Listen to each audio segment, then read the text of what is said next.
আসসালামু আলাইকুম। সবার আগে বাছাই করা 10টি আন্তর্জাতিক খবর জানিয়ে দেব। প্রথমেই থাকছে শিরোনাম। তবে তার আগে অনুরোধ থাকবে ভিডিওটিতে একটি লাইক দিবেন।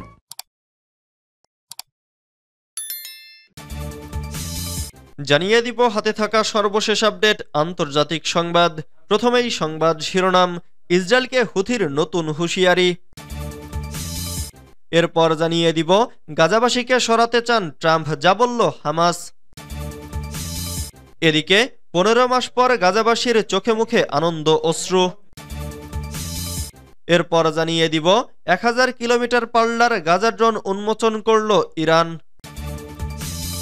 আরও জানিয়ে দিব ঘরে ফিরছে লাখ লাখ বাস্তুচ্যুত ফিলিস্তিনি। সর্বশেষ জানিয়ে দিব চীনে আলোর মুখ দেখল 5000 কিলোমিটার গতির সেই সুপারসনিক প্লেন।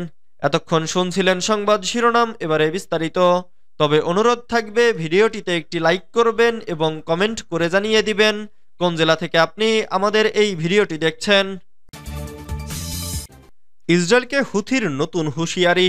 ইয়েমেনের হুথি বিদ্রোহীদের নেতা সতর্ক করে বলেছেন, যদি ইসরায়েল গাজা যুদ্ধবিরতি চুক্তি লঙ্ঘন করে এবং অবরুদ্ধ উপত্যকাটিতে নৃশংস যুদ্ধ ফের শুরু করে, তাহলে ইয়েমেনি যোদ্ধারা ইসরায়েলি ভূখণ্ড লক্ষ্য করে আবারও অভিযান শুরু করবে। ইয়েমেনের রাজধানী সানা থেকে সম্প্রচারিত এক টেলিভিশন ভাষণে আব্দুল মালিক আল হুথি এই সতর্কবাণী উচ্চারণ করেন। ইসরায়েলি সরকার গাজা যুদ্ধবিরতি লঙ্ঘন এবং অধিকৃত পশ্চিম তীরের জেনিন শহরে তাদের বৃহৎ আকারের সামরিক আক্রমণের সমালোচনা করেন তিনি।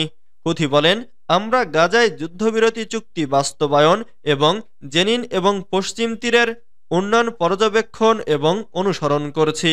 হুথি আরও বলেন, যদি ইসরায়েল সরকার ফের যুদ্ধ শুরু করে তাহলে আমরাও আমাদের অভিযান পুনরায় শুরু করব। হুথি আরও বলেন যে যুক্তরাষ্ট্র এবং ইসরায়েল বিশ্বের জাতিগুলোর জন্য বিপদ। তাদের বিরুদ্ধে সচেতনতা, দায়িত্বশীলতা এবং পদক্ষেপ গ্রহণের আহ্বান জানিয়েছেন তিনি।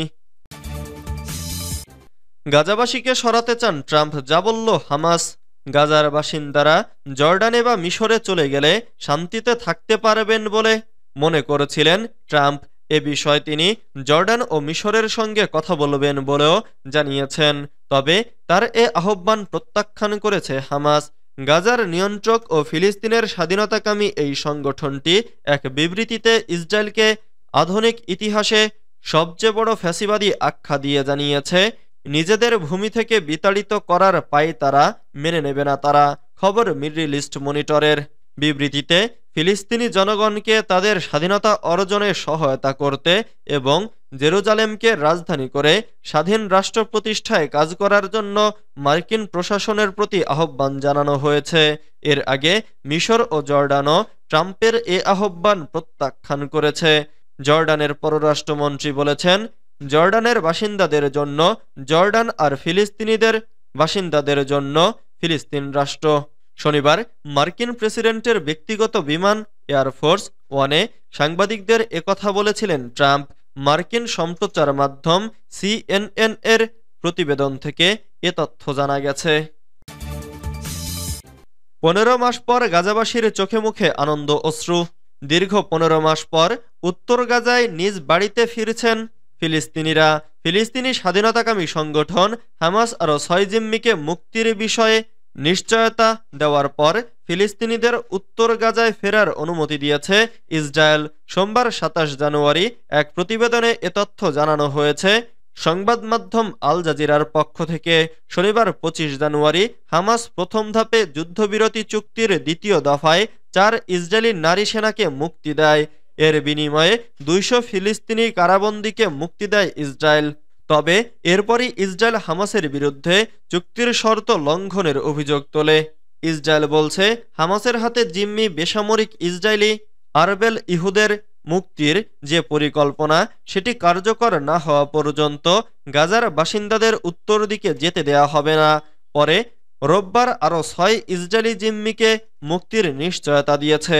এরপরই ইসরায়েলের প্রধানমন্ত্রীর কার্যালয় জানিয়েছে, সোমবার থেকে ফিলিস্তিনিরা গাজার উত্তরাঞ্চলে ফেরা শুরু করতে পারেন।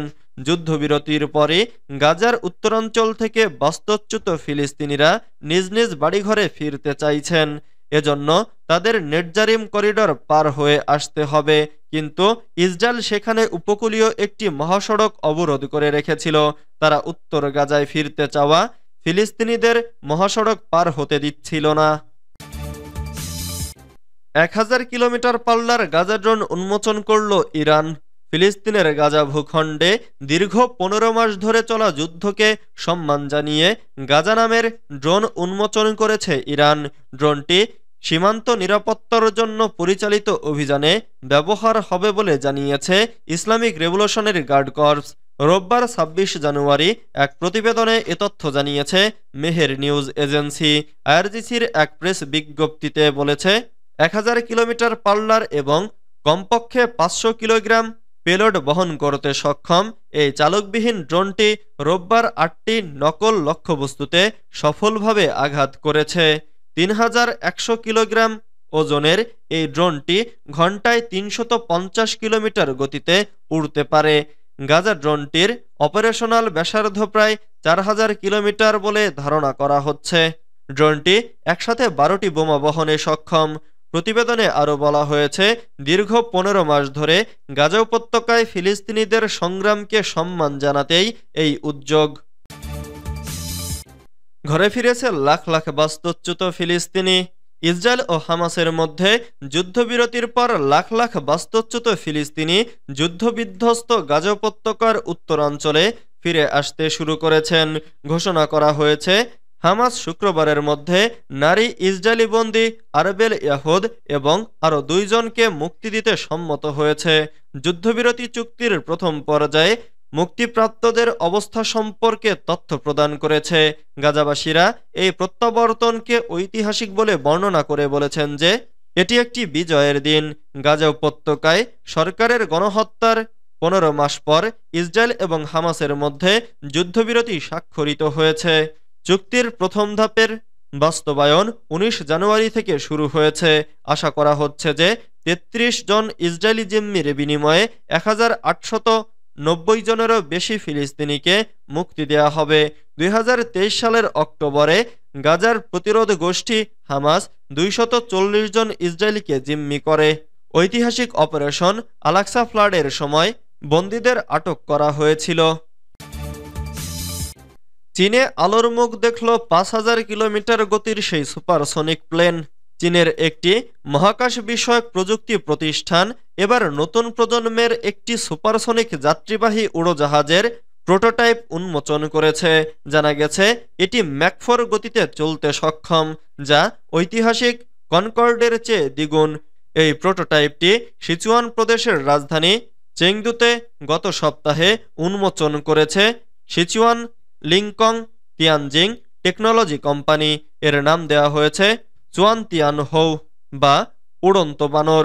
এই উচ্চবিলাসী প্রকল্পটি চীনের আন্তঃমহাদেশীয় উচ্চগতির ভ্রমণকে বাস্তবে রূপ দেওয়ার মহাপ্রচেষ্টার অংশ। চুয়ানতিয়ান হৌ এর প্রথম ফ্লাইট 2026 সালে চালু হওয়ার কথা রয়েছে। পরীক্ষামূলক ফ্লাইটে যে গুরুত্বপূর্ণ বিষয়গুলোর ওপর গুরুত্ব দেওয়া হবে সেগুলো হচ্ছে এর অ্যারোডাইনামিক্স, তাপ প্রতিরোধী উপাদান এবং উদ্ভাবনী পাওয়ার সিস্টেম। খবর গ্লোবাল টাইমসের।